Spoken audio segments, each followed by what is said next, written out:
नमस्कार, मेरा नाम आलोक है। आप लास्टीज देख रहे हैं। शंकर सिंह अब चुनाव जीतने वाले हैं। देखिए, रुपौली उपचुनाव को लेकर नतीजा अब सामने आ गया है। बस एक राउंड की गिनती और बाकी है। 12 में से 11 राउंड की गिनती हो चुकी है और शंकर सिंह ने भारी बढ़त बना ली है।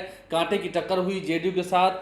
1,61,000 वोट अब तक गिने जा चुके हैं। 1,61,742 वोट गिने जा चुके हैं, जिसमें से शंकर सिंह को, तस्वीर आपको दिखा रहे हैं, शंकर सिंह को 64,100 वोट मिले हैं। 6,838 वोट से शंकर सिंह ने बढ़त बना ली है और बस एक चक्र की मतगणना और बाकी रह गई है।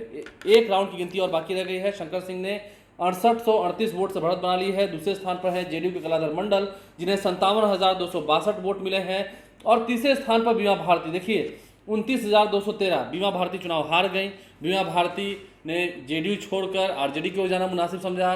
वो लोकसभा चुनाव भी हारी। लगभग उन्हें 27,000 वोट लोकसभा में आए थे और 29,213 वोट इस विधानसभा के उपचुनाव में आए हैं। बीमा भारती चुनाव हार चुकी हैं और कलाधर प्रसाद मंडल को भी अब मान के चलें कि वो चुनाव हार गए हैं। शंकर सिंह निर्दलीय उम्मीदवार चुनाव जीत गए हैं। अब इस बिहार में निर्दलीय चुनाव जीतने वाले ऐसे दो विधायक होंगे।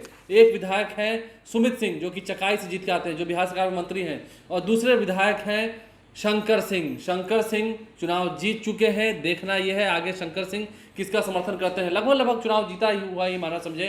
क्या पप्पू यादव ने बड़ा खेल कर दिया। पप्पू यादव ने एक बड़ा खेल कर दिया। हम इसलिए कह रहे हैं क्योंकि वहां पर उन्होंने कहा था कि हम साथ बीमा भारती का देंगे, लेकिन बीमा भारती तो तीसरे स्थान पर रही।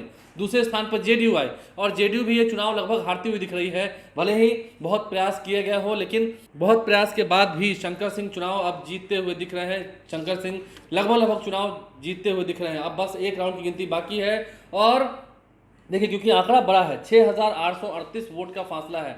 एक राउंड में हम इस आंकड़े को नहीं भर सकते हैं, जो कैलकुलेशन कहता है। तो ऐसे में 4,000, 5,000, 6,000 जो से भी जीते, लेकिन शंकर सिंह की अब जीत तय है।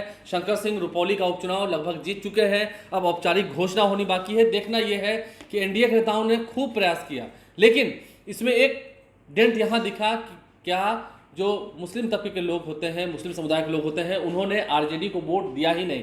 अगर दिया होता तो आरजेडी कांटे की टक्कर में होती। आरजेडी तो यहाँ रेस से बाहर दिख रही है और शंकर सिंह यहाँ चुनाव जीत गए।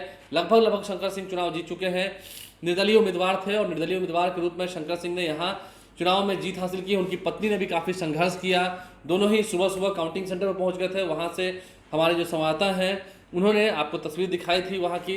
अब देखना यह है शंकर सिंह जीत के बाद क्या कहते हैं, क्योंकि बड़े बड़े लोगों ने, ऐसा कहा जा रहा है कि पर्दे के पीछे प्रशांत किशोर भी थे, लेकिन खैर चर्चाएं काफ़ी हो रही हैं। पप्पू यादव ने भी खेला कर दिया। पप्पू यादव ने भी साथ नहीं दिया आरजेडी का। अब हश्र क्या हुआ है, ना नीतीश कुमार जीते, ना तेजस्वी यादव जीते, जीत गए यहाँ शंकर सिंह। पूर्णिया में इन दिनों निर्दलीय उम्मीदवार के जीतने का सिलसिला जारी है। लोकसभा चुनाव में पप्पू यादव चुनाव जीत गए, वहाँ जेडीयू हार गई, और फिर से जेडीयू हार गई, वहाँ पर पप्पू यादव चुनाव जीत गए। आरजेडी खैर दोनों ही बार में तीसरे स्थान पर ही। इस बार शंकर सिंह जीते हैं। रुपौली उपचुनाव में शंकर सिंह जीते हैं। वो भी निर्दलीय उम्मीदवार थे, कैंची छाप पर थे। कैंची छाप ही पप्पू यादव का भी था। तो ऐसे में परसेप्शन बदला नहीं है पूर्णिया के लोगों का। जेडीयू को भी हराया, आरजेडी को तो खैर बुरी तरह से हरा दिया। तो समझ सकते हैं सभी नेताओं ने जो दावे किए थे, अंतों का तो रिजल्ट आपके सामने है। 11वें राउंड के बाद शंकर सिंह लगभग 6800 वोट से आगे चल रहे हैं। अब बस औपचारिक ऐलान होना बाकी है जीत का। हमारे चैनल को सब्सक्राइब कर लें, साथ साथ फेसबुक पेज भी लाइक करें। धन्यवाद।